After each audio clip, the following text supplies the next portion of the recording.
கூட்டணி கட்சிகளுடனான தொகுதி பங்கீடு இறுதி செய்யப்பட்டு தேர்தல் பணிகள் நாளை முதல் முழுவீச்சில் தொடங்கும் என்று பாரதிய ஜனதா கட்சியின் மூத்த தலைவர் இல கணேசன் தெரிவித்துள்ளார்.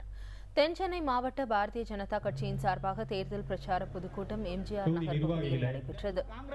நிகழ்ச்சியில் இல கணேசன், தமிழிசை சவுந்தரராஜன், வானதி ஸ்ரீனிவாசன் உட்பட பாரதிய ஜனதாவின் முக்கிய நிர்வாகிகள் கலந்து கொண்டனர்.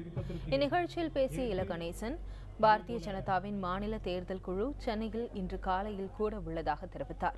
அந்த கூட்டத்தில் வேட்பாளர்கள் தேர்வு செய்யப்பட்டு கட்சியின் தலைமைக்கு அனுப்பி வைக்கப்பட்டு இறுதி முடிவு எடுக்கப்படும் என்றும் அவர் கூறினார்.